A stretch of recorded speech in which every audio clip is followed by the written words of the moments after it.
Assalamualaikum warahmatullahi wabarakatuh. Halo Rek, sahabat ATF, berjumpa lagi bersama saya Rosida Ibrahim di ATF Podcast. Baik sahabat ATF, berdasarkan data yang disampaikan oleh Direktur Amung Tani Tirto bahwa mata air Kota Batu tersisa 58 saja, yang sebelumnya terdapat 111 mata air. Namun, ada mata air yang masih eksis di Kota Batu, yang kita sebut dengan mata air sumber Brantas, atau bisa kita sebut juga sebagai titik nol dari Sungai Brantas. Untuk membahas lebih dalam lagi terkait nasib mata air ini ke depannya, kita langsung bahas saja dengan Ibu Kamisya Windianita selaku Kepala Subdivisi Jasa Asa 11. Selamat siang Ibu. Selamat siang Mbak. Ini saya manggilnya Ibu Ita atau Ibu Windy? Bu Ita aja. Ibu Ita aja. Terima kasih loh Bu, udah berkenan hadir di acara ATF Podcast. Sama-sama, terima kasih sudah diundang. Baik, dan terima kasih juga kita udah diizinkan masuk secara langsung di tempat yang asri, tempat yang indah di Arboretum Sumber Brantas. Baik, Ibu, ini kita bicaranya santai aja Bu, sambil menikmati udara segar. Oke. Semoga nggak hujan ya Bu. Semoga nggak hujan Bu. Oke. Tema kali ini kita akan membahas terkait merawat titik nol Sungai Brantas Bu, di Arboretum Sumber Brantas. Berbicara terkait Arboretum ini sendiri Bu, apa sih Bu sebetulnya, apa alasan dibangunnya Arboretum Sumber Brantas ini Bu? Oke. Kalau kita lihat dari arti arboretum dulu ya Mbak. Jadi arboretum itu adalah suatu area yang dimanfaatkan untuk menanam dan mengkoleksi beberapa jenis, bisa dibilang berbagai macam jenis tanaman. Jadi kalau di Arboretum Sumber Brantas ini itu sendiri itu adalah suatu kawasan untuk pelestarian alam yang memiliki fungsi untuk konservasi, perlindungan mata air, dan juga untuk penelitian dan flora fauna lah Mbak. Berarti bisa dibilang tujuannya itu untuk tempat konservasi, untuk tanaman juga, untuk hewan juga Bu, dan juga untuk pelestarian mata air yang ada di sini ya Bu ya? Mata air itu sendiri. Baik Bu. Bu, bila melihat suasana di Arboretum ini kan banyak sekali tanaman-tanamannya ya Bu ya? Kalau di Arboretum sendiri ini tanamannya endemik dari Kota Batu atau gimana Bu? Atau dari luar Batu didatangkan ke sini? Jadi ada beberapa dia endemiknya sini, cuman banyak juga yang kita datangkan dari luar Batu. Jadi untuk sebagai catatan aja, jadi kita di tahun 2017 itu ada penelitian mungkin di daerah Arboretum sini terkait keanekaragaman hayati. Jadi pada saat penelitian itu kami menemukan kalau di Arboretum Sumber Brantas ini terdapat 102 spesies pohon, ada 5 spesies anggrek. Untuk di keanekaragaman jenis burungnya kita ada 35 spesies burung. Untuk di sini juga ada spesies kupu-kupu, jadi ada 52 spesies kupu-kupu, dan juga ada sekitar 18 spesies capung. Jadi serangga ya. Kita ada bukunya sih Mbak. Jadi ini kita ada hasil penelitian tahun 2018, kita kerjasama dengan LSM sih waktu itu, jadi Indonesia ada salah satu LSM, kita ada buku terkait Arboretum Sumber Brantas. Baik, ini apa dijual bebas Bu? Kalau dijual bebas tidak, jadi untuk sementara masih tidak dijual bebas, cuman biasanya sih kami bagikan ke akademisi ya Pak ya, kalau ada kan kalau di sini ini memang tidak terbuka untuk umum, tapi kalau untuk terkait ada penelitian, ada tinjauan lapangan, itu biasanya diperbolehkan. Ada tinggal dari pihak instansinya menyampaikan surat izin ke tempat kami setelah mendapat balasan. Nah ini biasanya kita bagikan untuk pada saat pencetakan ini kita bagikan ke sekolah Mbak. Jadi kan mungkin menjadi salah satu program kami untuk mengedukasi anak sedini mungkin terkait keanekaragaman hayati yang harus diselamatkan di daerah wilayah terutama Kota Batu itu sendiri. Baik Bu. Ngomong-ngomong Bu, terkait arboretum ini, adakah Bu perbedaan dulu sama sekarang? Dulu itu kawasan ini itu terbuka untuk umum. Jadi terbuka untuk umum, karena terbuka untuk umum mungkin karena kesadaran lingkungan masyarakat saat belum banyak yang sadar untuk menjaga lingkungan, akhirnya banyak saya bilang pengerusakan itu ya memang rusak, jadi eman. Jadi kalau ini kita buka untuk umum, akhirnya mungkin spesies yang sebelumnya ada di sini akhirnya banyak yang hilang, hilang lah istilahnya. Yang sebelumnya banyak di sini jadinya hilang, tanaman juga banyak yang rusak. Akhirnya kami memutuskan untuk menjadikan arboretum ini kawasan lindung lah, jadi hanya dibuka untuk penelitian aja. Baik Bu. Perbedaannya dulu dibuka umum, sekarang nggak dibuka umum gitu ya Bu ya? Dengan tidak dibuka untuk umum, akhirnya Sri lebih terjaga kualitas lingkungannya, kualitas udaranya. Baik Bu. Tujuan dari arboretum ini sendiri kan menjaga lingkungan ya Bu ya. Adakah upaya yang telah dilakukan oleh arboretum ini untuk menjaga mata air Bu? Yang pasti sebenarnya kan awalnya dulu arboretum ini hanya ada di kisaran ini ya, jadi sekitaran pagar ini. Jadi di awal tahun 2000, saya lupa pastinya, tahun 2010-an lah, sekitar 14 atau 15, kita juga mencoba melebarkan kawasan ini. Jadi kita pada saat itu kita mencoba memperluas lahan di sini. Kita dapatkan sekitar 7 hektar di situ. Itu yang kita hijaukan lagi. Untuk menjaga, meningkatkan edukasi masyarakat kalau tidak semualah. Harapan kami itu daerah hulu ini kan daerah tangkapan air ya sebenarnya. Kalau kita bilang kan tangkapan airnya Sungai Brantas. Jadi harusnya daerah resapannya itu lebih diperbanyak. Itu sih, sehingga kualitas dan kuantitas mata air atau debit dasar di sungai itu bisa terjaga kelestariannya. Baik. Kalau untuk sumber di arboretum ini Bu, ini berapa meter per kubik Bu? Kalau di mata air Sumber Brantas ini kita debit rata-ratanya di 2,5 liter per detik. Jadi mungkin sekitar 150 liter per menit ya Bu ya. Untuk sumber mata ini dimanfaatkan oleh masyarakat atau bagaimana Bu? Kalau dari masyarakat sendiri biasanya sih karena ya kita untuk melestarikan budaya juga ya Mbak. Iya. Biasanya sih ada tradisi atau ada yang dibilang ya tradisi tertentu yang dilakukan masyarakat sekitar di sumber. Selain itu untuk air yang keluar dari Sumber Brantas ini setelah masuk di saluran dan sungai dimanfaatkan masyarakat untuk pertanian, bahkan untuk beberapa mungkin untuk sumber perikanan mereka gitu sih Mbak. Oh baik Bu.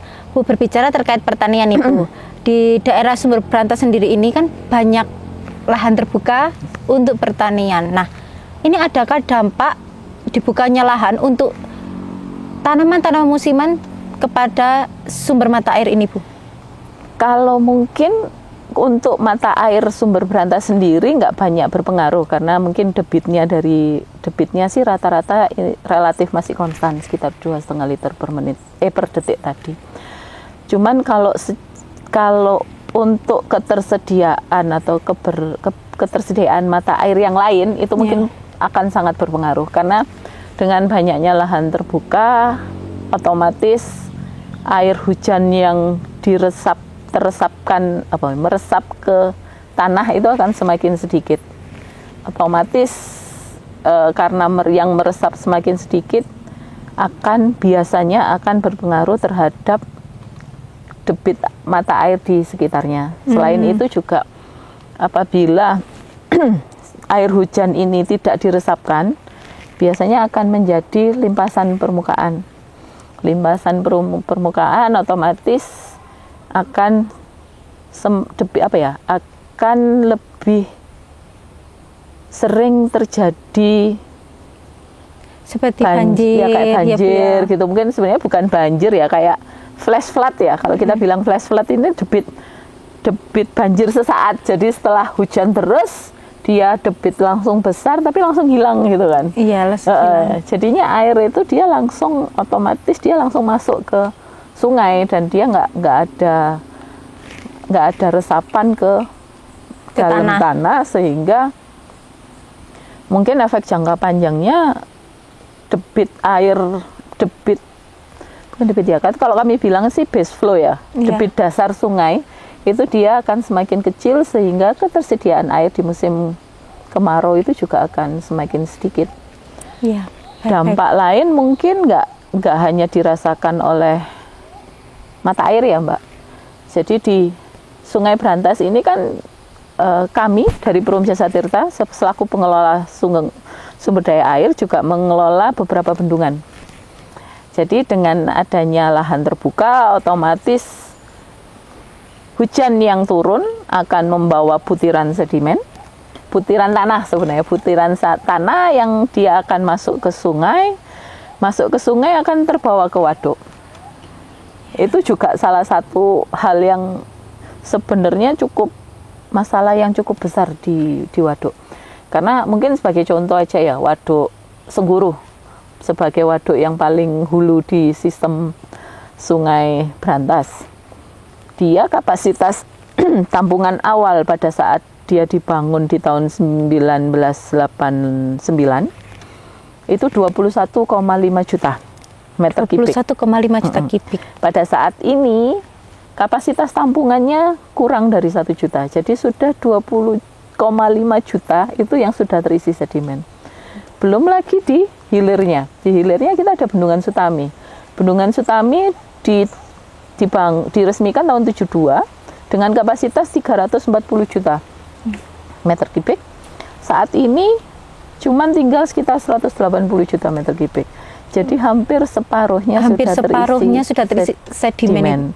Wah, sehingga padahal Bendungan Sutami ini juga untuk penyediaan air baku sepanjang aliran Sungai Brantas. Sehingga untuk ketersediaan air pada saat musim kemarau untuk di bagian hilir juga akan semakin berkurang.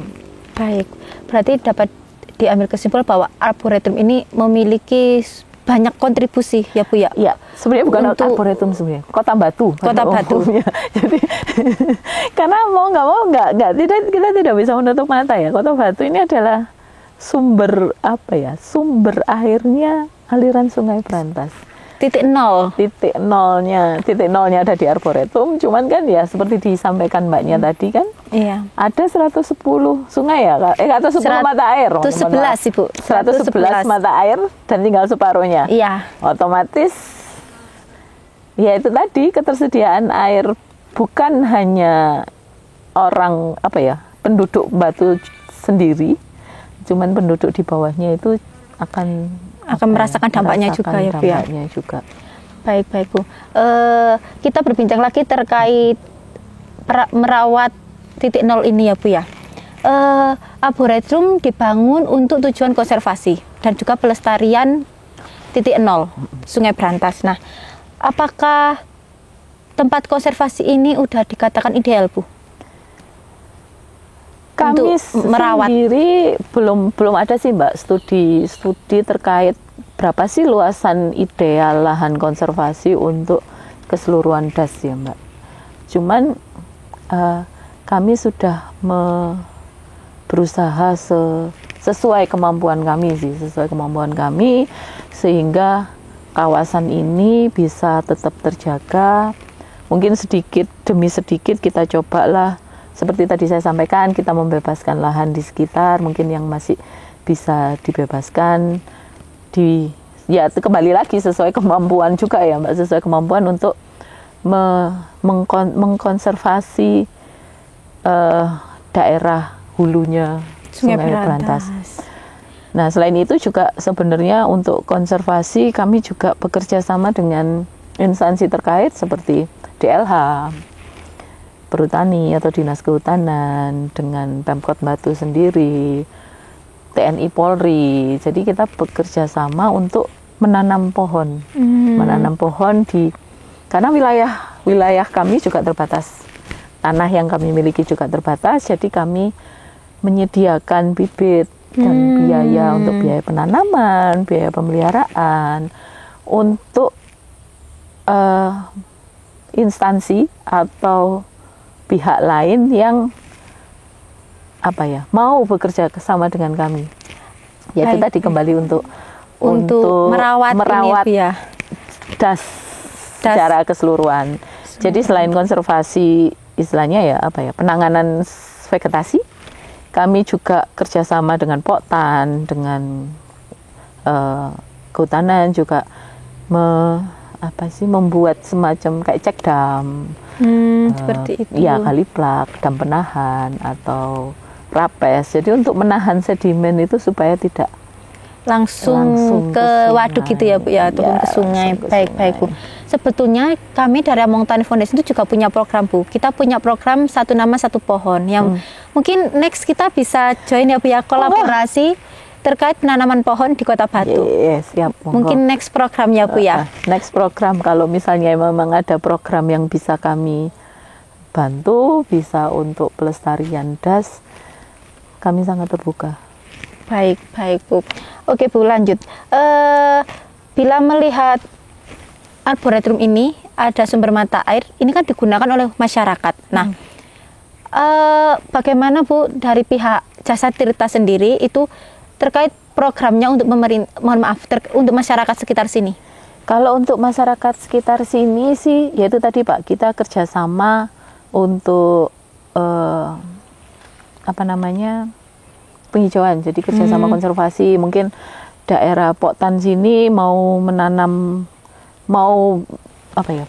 beralih, sudah kurang menguntungkan gitu ya. Ada yang beberapa yang sudah beralih ke tanaman pohon gitu kan, katakanlah. Itu kita kerjasama dengan kami, misalnya mereka mau tanaman apa gitu. Jadi ada beberapa kelompok KLH, kalau kelompok KTH ya, kelompok tani hutan atau apa sih saya lupa.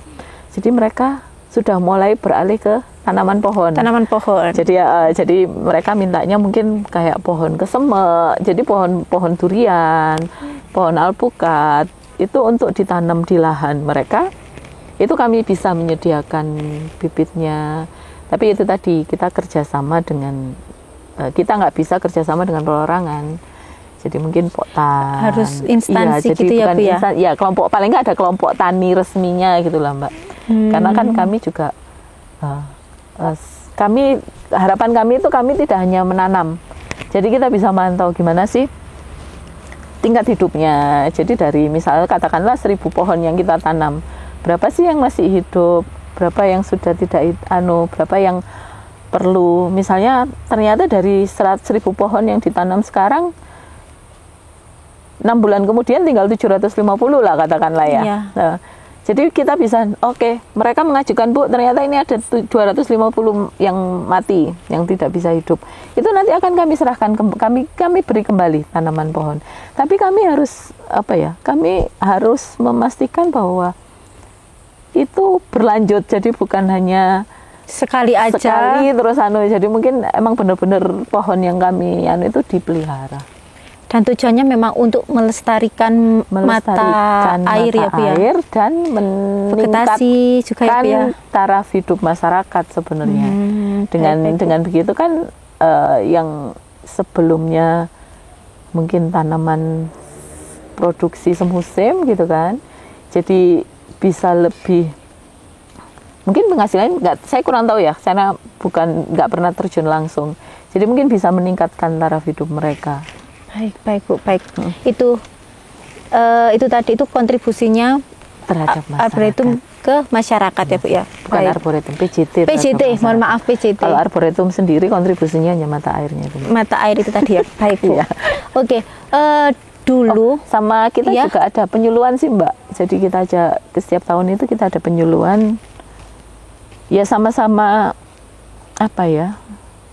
Sama-sama menumbuhkan kesadaran terhadap pelestarian lingkungan Jadi itu sendiri ya Bu ya. meningkatkan rasa peduli terhadap lingkungan. Jadi penyuluhan ini tidak hanya kami lakukan di masyarakat sekitar, kita juga masuk ke sekolah dasar, baik. SMP gitu. Jadi untuk meningkatkan kepedulian terhadap lingkungan, terhadap apa ya? Kelestarian mata air juga keberlangsungan ya Bu. daerah Baik, baik. aliran sungai mulai sedini mungkin. Baik, baik Bu. Dulu ini kan dibuka untuk umum ya Bu ya. Nah, sekarang udah enggak nih Bu. Padahal di sini tuh wah, lingkungannya sangat asri, indah banget Ibu. Apakah tidak ada rencana nih Bu untuk diwisatakan? Untuk saat ya itu tadi Mbak, seperti saya ceritakan di awal itu, pada saat ini kita buka untuk umum kan banyak terjadi kerusakan ya. Jadi untuk saat ini kita masih belum ada wacana untuk menjadikan arboretum ini sebagai wisata komersil. Tapi kalau dalam kutip wisata edukasi itu masih kami buka dengan yaitu tadi bebas terbatas lah Mbak. Jadi ada hanya mungkin orangnya kami batasi, tujuannya juga harus jelas, jadi benar-benar untuk penelitian. Benar-benar untuk penelitian. Untuk saat ini ya Bu untuk ya. saat ini, tapi Berarti mungkin tidak apabila menuntut kemungkinan ya Bu ya. di suatu saat nanti ya Mbak, nggak tahu kapan kesadaran lingkungan masyarakat sudah tinggi, tidak apa ya, bisa dibilang vandalisme ya sebenarnya ya. Karena vandalisme sudah tidak banyak, ya mungkin aja Bisa dibuka untuk bisa umum. dibuka untuk umum. Baik Bu, ini mungkin pertanyaan terakhir sih Bu.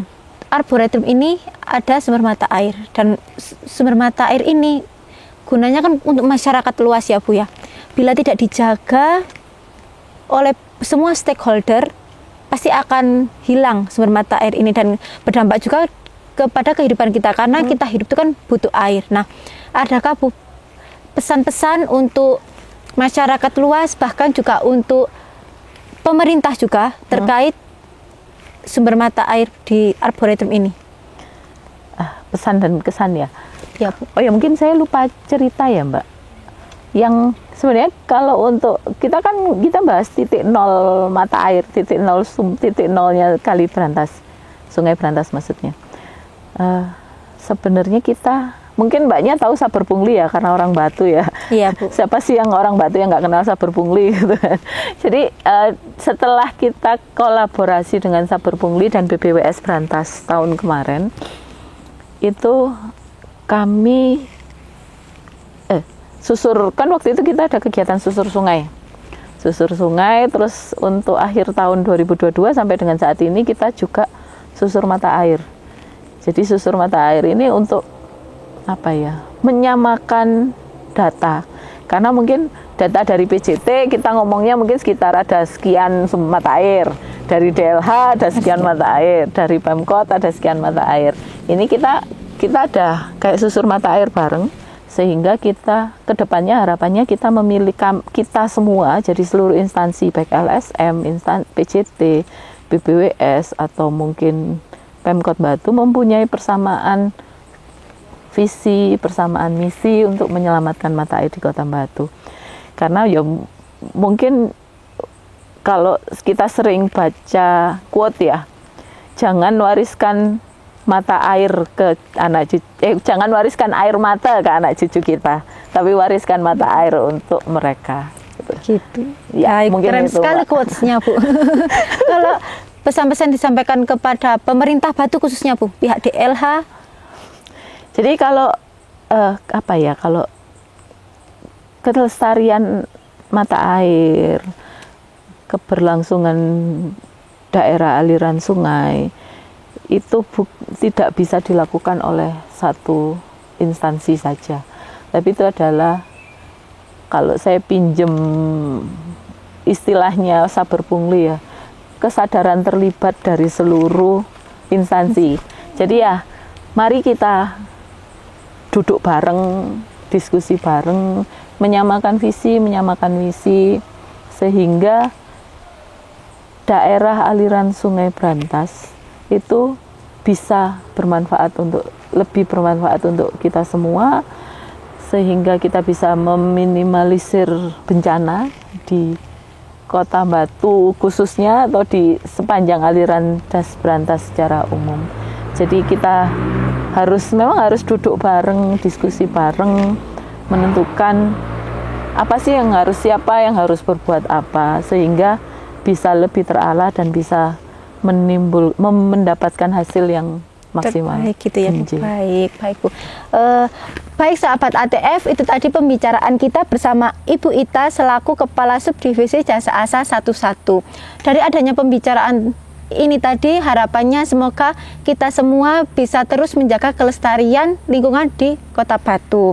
Baik sahabat ATF, jangan lupa like and subscribe channel YouTube kita di channel Among Tani Foundation, dan sampai jumpa di episode berikutnya. Wassalamualaikum warahmatullahi wabarakatuh. Waalaikumsalam.